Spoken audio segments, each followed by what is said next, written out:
சின்ன அண்ணாமலை எழுதுகிறார், என்னுடைய முதல் பேச்சிற்கு பார்வையாளராக இருந்தது ஒரே ஒரு சிறுவன் தான், யாருமே கிடையாது. இருந்தாலும் பேச வேண்டுமே என்று பேசி முடித்துவிட்டு அந்த சிறுவனை பாராட்டினேன். நீயாவது என் பேச்சை கேட்பதற்கு அமர்ந்திருந்தாயே என்று.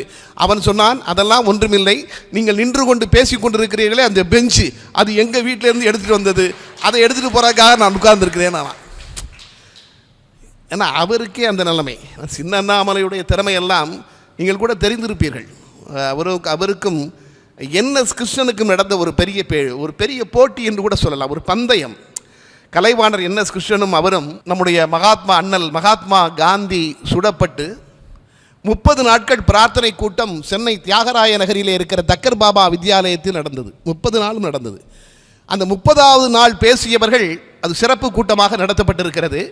பேசியவர்கள் நகைச்சுவை பேச்சாளர் சின்ன அண்ணாமலையும் அந்த காலகட்டத்திலே கொடிகட்டி பறந்து கொண்டிருந்த கலைவாணர் என்எஸ் கிருஷ்ணனும்.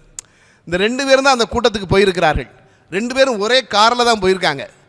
காரில் போகும்போது சின்ன அண்ணாமலையிடம் கலைவாணர் சொன்னாராம், அண்ணாமலை, கூட்டத்தில் இன்று நான் முதலில் பேசிவிடட்டுமா என்று.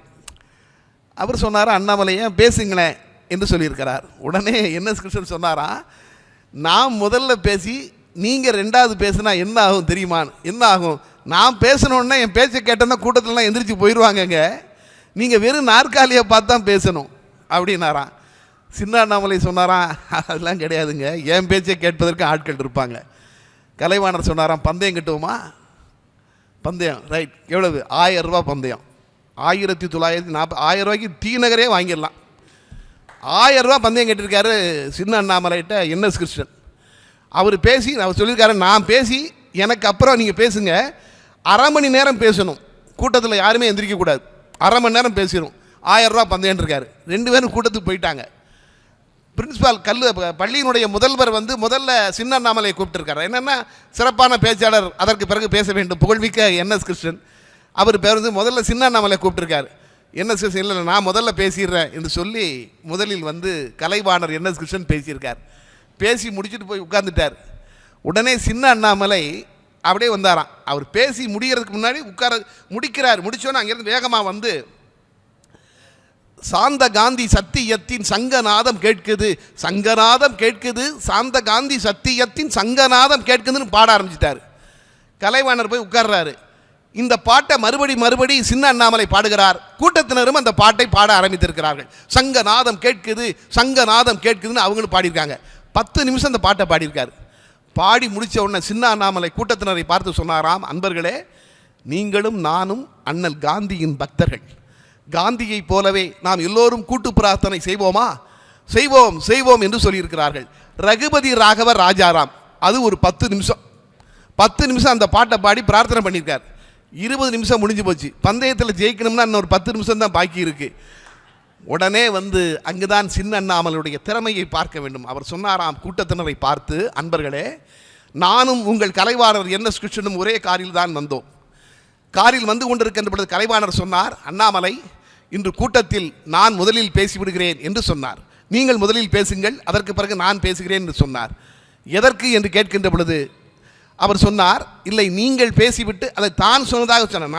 நான் கூட்டத்திலே 2 பேரும் ஒன்றாக காரிலே கொண்டிருந்தோம். நான் என்எஸ் கிருஷ்ணனிடம் சொன்னேன். சின்ன அண்ணாமலை மாற்றி சொல்கிறார். நான் என்எஸ் கிருஷ்ணனிடம் கலைவாணரிடம் சொன்னேன், ஐயா, கூட்டத்தில் நான் முதலில் பேசுகிறேன், எனக்கு பிறகு நீங்கள் பேசுங்கள் என்று சொன்னேன். அதற்கு கலைவாணர் கேட்டார், ஏன் நீங்கள் முதலில் பேச வேண்டும், நான் 2வது பேச வேண்டும் என்று நினைக்கிறீர்கள் என்று கேட்டார். அதற்கு நான் சொன்னேன், நீங்கள் முதலில் பேசினால் உங்கள் பேச்சை முடித்ததும் மக்களெல்லாம் எழுந்து போய்விடுவார்கள், என் பேச்சை கேட்பதற்கு ஆட்களே இருக்க மாட்டார்கள் என்று நான் சொன்னேன். அதற்கு உங்கள் கலைவாணர் என்ன சொன்னார் தெரியுமா? அண்ணாமலை, இன்று வருகிற எல்லோரும், இந்த கூட்டத்திற்கு வருகிற எல்லோரும் உங்களுக்காகவோ எனக்காகவோ வரவில்லை, எல்லோரும் அண்ணல் காந்திக்காக வருகிறார்கள். அதனால் எனக்கு பிறகு நீங்கள் பேசினாலும் உங்கள் பேச்சை கேட்பதற்கு மக்கள் உட்கார்ந்திருப்பார்கள் என்று கலைவாணர் சொன்னார். உங்கள் கலைவாணர் சொன்னதைப் போல நான் பேசி முடிக்கிற வரை நீங்களெல்லாம் உட்கார்ந்திருப்பீர்களா என்று கேட்டவுடன் மக்கள் உட்கார்ந்திருப்போம் என்று சொன்னார்களாம். உடனே கலைவாணர் வேகமாக மைக் அருகிலே இல்லை, சின்ன அண்ணாமலை மாற்றி சொல்கிறார், நான் தான் காரிலே வருகின்ற பொழுது சொன்னேன், எனக்கு பிறகு நீங்கள் பேசினால் உங்கள் பேச்சை கேட்பதற்கு ஆட்களே இருக்க மாட்டார்கள் என்று சொன்னேன். அவர் அதை அருமையாக மாற்றி சொல்லிவிட்டார். வேறொன்றும் இல்லை, யாருக்குமே தலைக்கணம் வரக்கூடாது என்று மறைந்த பிறகு மகாத்மா இன்று எனக்கு பாடம் நடத்தியிருக்கிறார் என்று சொன்னார். ஒரு கூட்டத்தில் எப்படி 1000 ரூபாயை அவர் கொடுத்திருக்கிறார். ஆனால் சின்னண்ணாமலை அதை பள்ளிக்கே அந்த நன்கொடையாக கொடுத்து விட்டாராம். அதை சின்னண்ணாமலை, அது முக்கியமான செய்தி. ஆக ஒரு கூட்டம் என்பதற்கு 1000 ரூபாய் கொடுக்குறீங்களா? ஏதோ சொல்ல வந்தீங்க.